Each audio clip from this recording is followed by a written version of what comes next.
I really think this is an amazing transformation. Everyone, today my plan is to work on my 65 Chevelle that I have out here in the snow. So my plan is I really want to get some front wheels on this thing, and the thing is we have one hub here with one wheel stud, and over here we don't have anything, so it's impossible to mount a wheel over here. We could get a wheel on here, but we're missing a spring, and yeah, it's a bit hard right now to get wheels on it. If we had wheels at least in the front, we could lift it in the rear with the forklift and push it in and out of the garage. I would really like to get the rear axle, but I don't have one right now. So the plan is I want to get this into the garage so we can start working on it. And this morning I was away and picked up this stuff that a guy gave to me, so I really appreciated that. And we have some really nice drums. They look almost brand new. Brakes almost brand new also, looks really good. Control arms in great condition. The thing is, this is from a 67 Camaro and the Chevelle is obviously a 65. But yesterday I was on Rock Auto and checked, and if you look at wheel bearings for a 65 Chevelle and a 67 Camaro, it's the same. So at least we have these should fit. It's my plan. But if we're really lucky, more stuff is maybe we take the whole spindle, or we take the whole control arms. They are very, very similar. I only see some difference here, but yeah, we get to that point later. I also have some springs. We're missing one spring in the car, so yeah, we almost have a complete front suspension. And my plan was I was going to do this outside today because yesterday it was really nice weather, and yeah, it was nice to work outside. But today it's been snowing, now it's starting to rain. It's a bit cold, so I don't really know if I want to do this outside. So I'm gonna see if I can pick up the car from the rear, take the forklift and lift it. Maybe we can put some straps down like that, and yeah, so we can push it in with the front end, maybe put some wheel dollies, and we can push it in, and then we can put it on the jack stands and start working on it. I really want to clean out the interior, and yeah, we have a bunch of stuff to do. I want to do what I can to make this a little more looking like a fun project. Now it just looks like a mess. So anyway, I'm gonna see if I can get this into the garage. So this isn't going as good as I hoped. I managed to start the forklift with a lot of work, but it was running like crap, and I managed to pick the Chevelle up. But then the new owner of the Galaxy came, so we removed the car from the garage and picked up that and everything. And now a few hours later, this thing won't run. It wants to fire, but when it's this cold, it really doesn't want to work. But I'm gonna think about what we can do here. If I'm gonna start picking some parts from the stuff that I got to see if we can get the wheels on here. I really would like to do this in the garage, but right now I don't have the possibility to get this thing in there. So maybe we can try to fix something that doesn't involve the forklift. So yeah, I'm gonna see what we can fix so we can get this into the garage. So we are standing here contemplating my life choices, and we're thinking that I really need to get this thing running. I can't have the forklift here. I can't have the Chevelle hanging on the forks. So I really feel I have to get this thing running. So I removed the distributor cap and checked the points and everything, and I couldn't see any obvious bad things. I mean, it was a little corrosion on the rotor and in the distributor cap, but nothing major. But I cleaned all of that, and now it just starts up and runs fine. So I'm really happy about that. So now we can finally start to try to get this thing into the garage. Okay, so as far it works, but we'll see if we get it into the garage. Okay, so we're this far. I'm gonna try to get these wheel dollies under the cross member and hopefully somewhere in the rear, so this will be totally rollable, so we can get the forklift out of here. Finally, we have it in here. You'll see a hell of a lot of work. I really wanted to show you more of all the struggles to get it in here, but I thought that I fixed the forklift by fixing the points and that, but it really didn't run much better when I started to use it, and I was worried it was going to die on me. So I was a bit stressed to get the Chevelle in here and get the truck, the forklift out of here and park it. So anyway, we have it inside. So I'm thinking I'm gonna try to straighten it out a little bit, put it in the middle of the garage, maybe put on, put it on some jack stands, and then we can start to look inside what we have for junk in here, and yeah, start assessing what we have to do. So finally, we have it here on jack stands, and I think the first major project we're going to tackle is with the project and getting the wheels on in the front. But before I start working properly, I want to clean this out, so I want to check everything we have in here. First of all, we have a really cool hood, white with blue stars. But anyway, I'm gonna start cleaning out all of this and see if we find anything useful or if it's just junk. Okay, so we've gotten some junk out of the car. We have this hood that I think is pretty cool. It has a big hole in it, so if we ever get that far, maybe we have to get a really high-rise intake to get some use out of that, or maybe just build a scoop or something.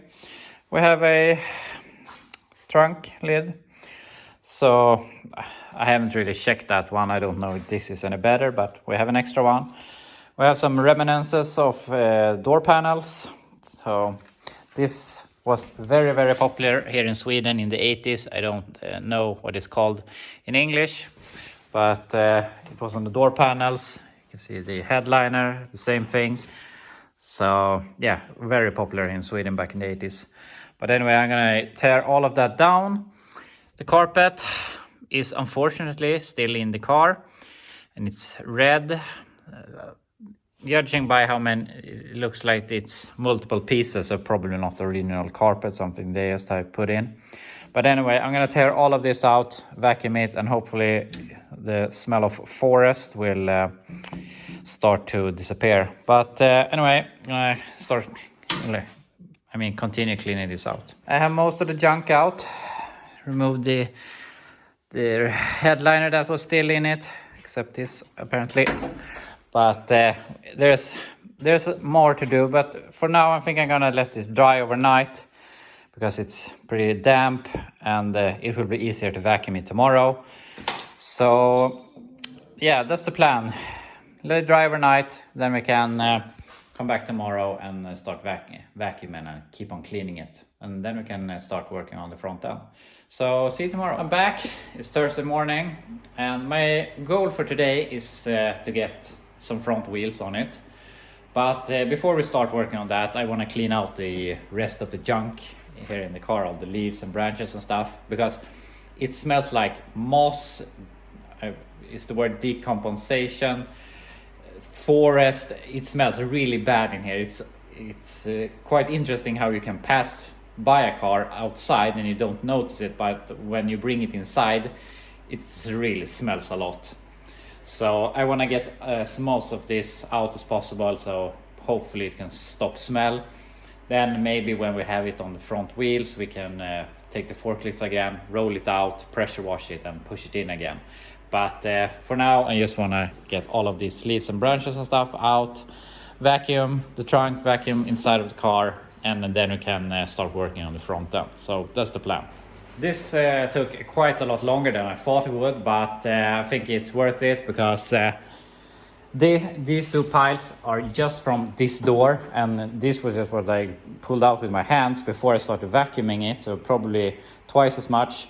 And we had just as much in here, in that door, and yeah, basically everywhere else. So hopefully when we get all of this out of here, it starts smelling a little bit better in here, and then, as I said earlier, probably gonna pull this out and pressure wash everything down the doors, the whole interior and everything. But I think it's a lot better already. The trunk looks a lot better, but it's very, very rusty, unfortunately. But I knew that. I have a little bit of a plan to do some sort of drag. I don't want to say a drag car, but about that stance, I would like to get some 10 or 12 inch wide rear wheels and then we can start making them fit. Maybe we do some bigger wheel wells. I mean, the wheel wells are completely rusted out, the floors rusted out. We might as well go fully custom and do some big wheel wells to fit some wider tires, and yeah, you get my idea. But anyway, I'm just gonna sweep my floor here, and then we can finally start working here on the front suspension. So finally we can start working here on the front suspension. And the problem I have is, obviously I'm missing the hub here to have the wheel studs, and I could just take that and put it over here, but this thing looks really bad over here. But I'm not sure if the inner bearing is here, but I'm not sure where the outer bearing goes, but I'm pretty sure this is messed up. It's hard to see when it's rusty, but anyway, it's rusty in here also. I could clean it, but I have nicer stuff. I have checked, and from what I can see, the front spindle is the same, so we can just loosen these, take the whole spindle and put them in there. And another reason I want to take this apart, because we have one spring there. That spring is broken because we have half a loop still in the control arm and the rest is missing. And I have two nice springs that he gave me also, so I'm gonna put in the nice springs on both sides, put on the spindles, and hopefully everything will work. The only thing I have seen that is different for some reason is that on this setup, I'm pretty sure this is the right side, considering how the control arm is facing forward. This is facing forward. The brake line goes to the front on this one, and over here it goes to the back. But I think we can just move the wheel cylinders from left to right, and that will solve our problem. But that's the least of our problem. If we can get this on, so we can get these on, so we can put on some wheels, I will be just fine with that. But if we can manage to get the brakes not working but installed, that would be great also. So anyway, I'm gonna start disassembling this so that we can put on the new stuff. Okay, so I've gotten everything loose. Both of the nuts are loose. I busted this ball joint. So yeah, we only have to remove the nuts, and then we can lower the jack and remove this. So I'm starting to lose this nut, and I feel a lot of tension. And when you have a complete car with an engine in, you can compress this, but now it's so light. Just by putting the jack under here, this comes loose. So what I'm afraid of, if I lose this nut, this will just explode to pieces. So I have to figure out something so it doesn't just fall apart. So I'm gonna figure out something.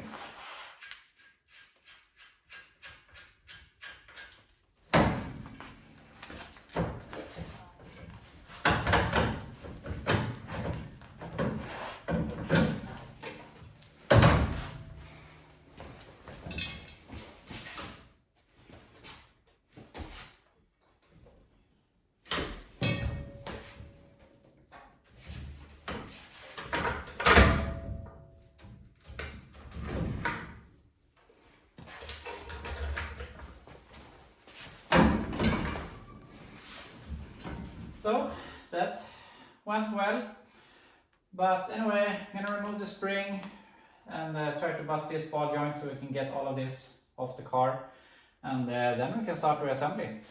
Okay, so I just put this loosely in place to check that it fits, and I was about to put on this steering arm, but unfortunately the bolts for this spindle are bigger than the bolts from the Chevelle spindle. So they don't fit, but I tried to drill this and it doesn't seem that hard. So I'm gonna drill these holes so they fit with the larger bolts. So we can bolt on that, and then we can start putting in the spring and putting this together. And this ball joint is really, really bad. This lower control arm needs work, but I really don't see the point in doing that now. We could tear this all apart, get it sandblasted, order new ball joints and everything like that, but I feel like I want to make this a car that's worth saving first. So when we have made a car, we can repair it instead of just start blowing money on the front suspension. I don't see any point. We can tear all of this apart later. It's not much more work than to just put it together right now. So for now, I'm just gonna put it together a bit temporary, but we can get wheels on it. It could steer and stuff like that. So that's my plan, is when I get it on wheels, then we can further along the way, if we want, we can take it back and do it properly.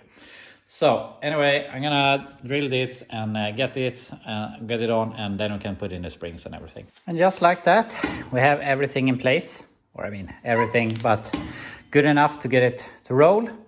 And I don't know if I made a little mistake here, but we'll cross that bridge later. But I cut 2 coils of the spring because one coil never does anything. So I 2 turns on the spring, and now it's like this. It's in place, but not compressed. But it won't be any problem when we get some weight on the car. But I hope that these weren't some sort of lowering springs, and by me cutting them, maybe it won't work. But they look very similar to the original springs. So we'll see later if I made a mistake there. But I want this car to have some sort of stance, and and I want it to be low. So we'll see later when we get in a transmission and engine and everything in it, to get some weight on it. But anyway, hopefully it works. I have to take this apart anyway later. But we have that side done. I started busting this thing apart. So yeah, just gonna put it together with that spindle, and then we can get some wheels on this thing. So there, I have everything on. So now we can finally put some wheels on this. And I have a pair of wheels that is for my 67 Chevelle, but since I'm running the studded tires right now, these are free. So I'm gonna put these on the front and put it down. And gonna see how it looks. Wheels on. So finally we can put this back down on the ground on its wheels for the first time in like 30 years or something. I don't know, it's been sitting for a very long time.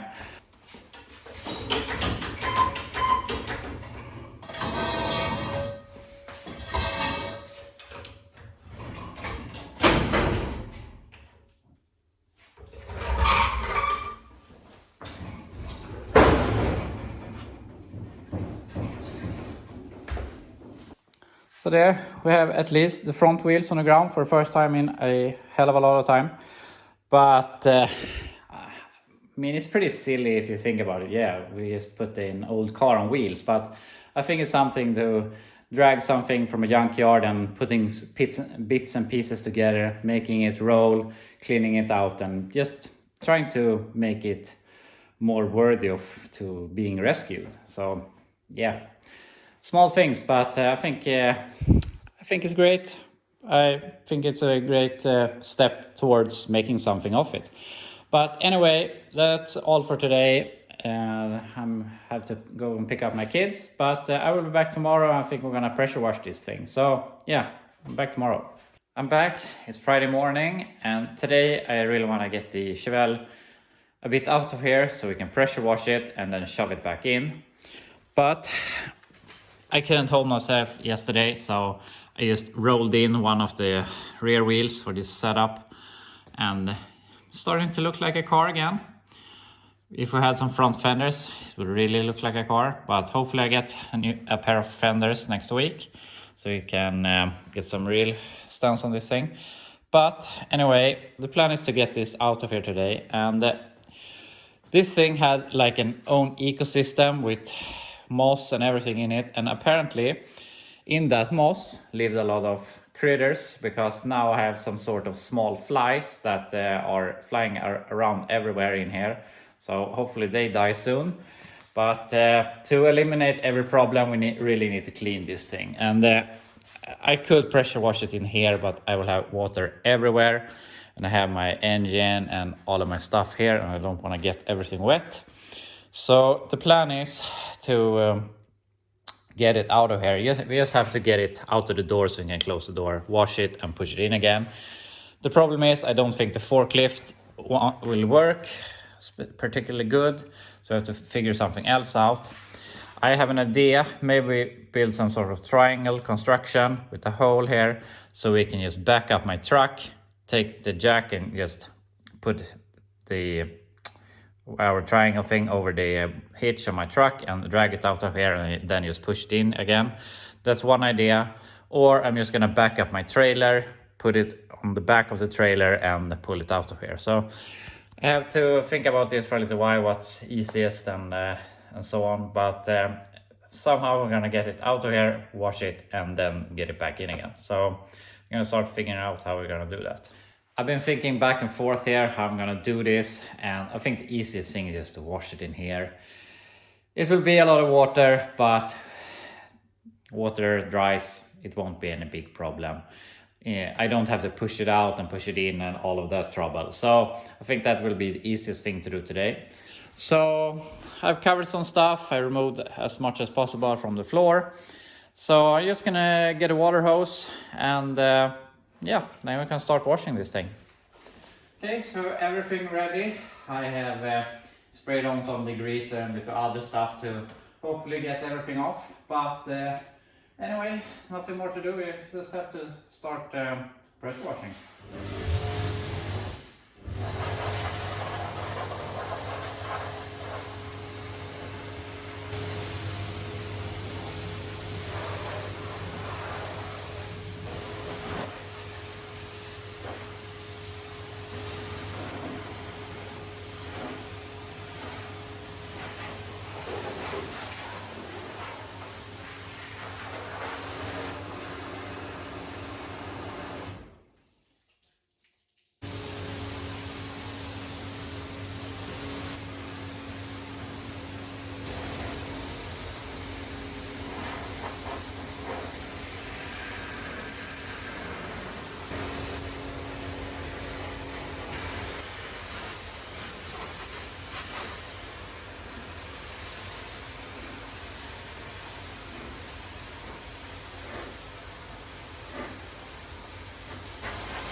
It's amazing how much better it looks already.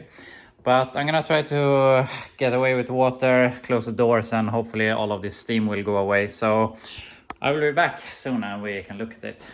So I really think this is an amazing transformation, and what a red color is, like I don't know what to call it in English, but it's very, very red.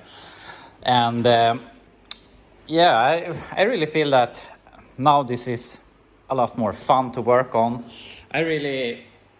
When I get a car, I want to do as much as I can to make it as good as possible with what I have, so that if you think it looks cool and you just feel inspired to work on it, you will achieve a lot more. But anyway, next week my plan is to address the body. I want to fix this door as good as possible. I want to fix that dent.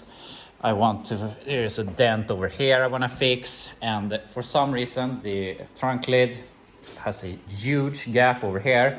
I believe that when this was at the scrapyard, someone probably just lifted the trunk lid and bent that hinge, because this isn't an adjustment issue. This is definitely something wrong with the hinge. But also the body is sagging a bit. If you do like this, and hard to see, but the whole body is moving. So yeah, it's pretty rough, but I think we can get that decent. But yeah, I want to start do some work with the body. And my plan was, I have bought some rattle can flat black, and I was thinking like, yeah, we fix the door, we spray it, we move on, we can fix the rear quarter, we spray it, and when we've gone all around the car, it will be flat black with less dents and looking decent. I think I said earlier, I will get I will hopefully get a pair of front fenders on Monday, and if we get the body black, some black fenders, and we paint the hood black, it will really start to look like a car. And yeah, that would just be really nice. But now that I have it and I see the red with the black top and everything, I'm not really sure. Maybe I should buy some red rattle can instead, or some other color. Obviously it's been this metallic blue from the start, and then had some maroon, which I like more than this. But yeah, I don't know. What do you think? What color should we go with? Maybe just go with black. Black is nice, it covers good, and I really like yellow, but yellow don't cover good, so I want some color that is very easy to just spray on. And if we want to go back and do anything more, we can just sand down and do what we want and just flat black over again. So I don't know, what do you think? But anyway, I want to do go through a little what I think about this project and my plans. So I'm gonna head over to the whiteboard.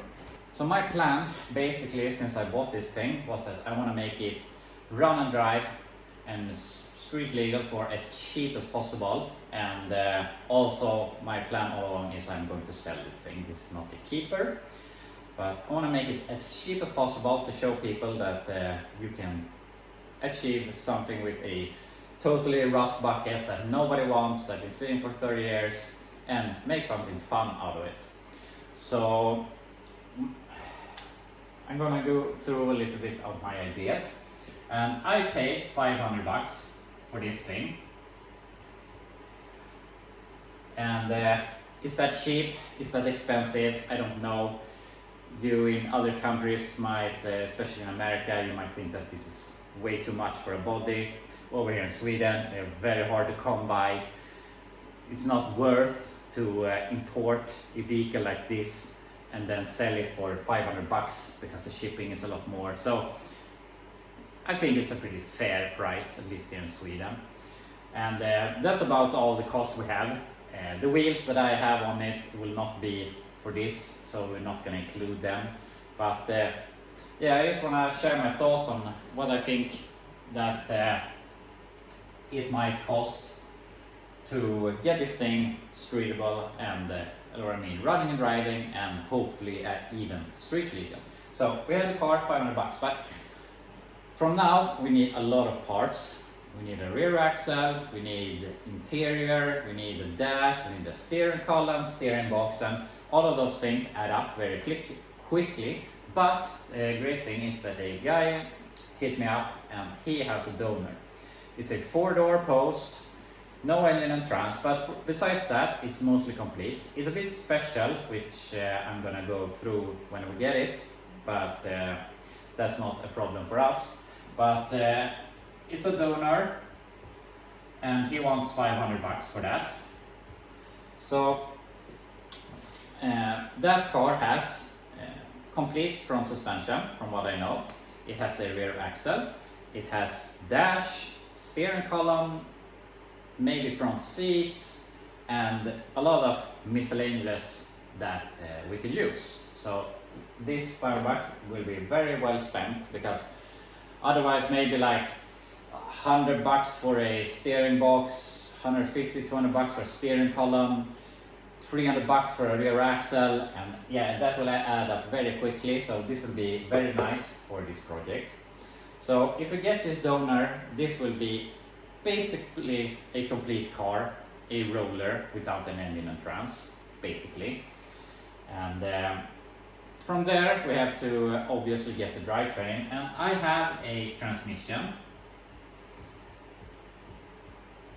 I have a Saginaw 4-speed that I paid $400 for. That is basically complete with a I can't find the name right now. The bell housing. It has bell housing, transmission, and all the linkage and everything. Basically everything we need to get it up and running. So transmission, 400 bucks. And then we need an engine. I just want to get any smog engine, anything TBI, just something that we can put in here. And here in Sweden, maybe around 500 to 800 bucks we can get an engine, and maybe if you get one for 500 bucks we have to get some parts for it, or we can get a more complete engine for 800 bucks, or maybe we go up to 1,000. But let's say that we pay 800 bucks for an engine. So for 2200 I believe that we can have this running and driving, not street legal, maybe not brakes. I have a lot of drive shafts and not know if the donor have drive shaft, but I think for around 2200 bucks we can have this drive out in my backyard. So, or even if we have to stretch it a little bit, let's say some miscellaneous for like 300 bucks. We are up to 2500. Drivable 2500. I think that's a fair assumption that we can achieve that. So that's my first goal. First goal next week, get this thing looking like a car, and the week after that I wanna start it reaching if you can get this thing drivable. And if we get it drivable, the next step obviously would be to get it inspected. We have to inspect our cars in Sweden, so we need a lot of stuff, all the headlights, taillights, indicators, everything that has to work. We have to get the windshield. Maybe we can get a used windshield for 50 or 100 bucks. And we need some stuff, but not a lot.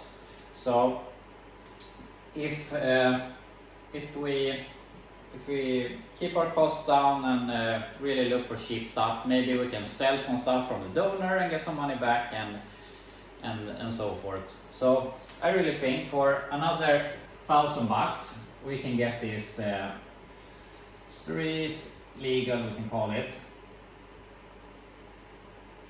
So I really can't write. So for 3,500 I really believe that we can have this running and driving, street legal.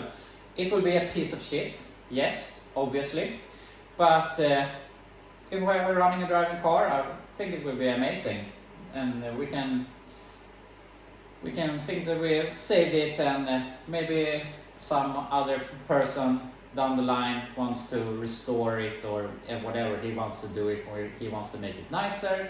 But anyway, I wanna get it street legal, and my goal right now is I wanna do it for 3,500 bucks. Can we do that? I don't know. Even if we add another 1,000 bucks when we're up to 4,500, I really don't think it's that bad. At least in Sweden it wouldn't be bad. I mean, a running and driving 65 Chevelle fetches at least $15,000. So will this ever get that kind of money? No, probably not. But I think there's a market for someone that might want to buy this for 8,000 or something to get into a cheap working muscle car. So I don't know, what do you think? Is this achievable for 3,500 bucks? I really think it is, and yeah, that's my goal and what we're striving for. But anyway, that will be all for today, and I will see you next week when we're gonna tackle the body on this thing.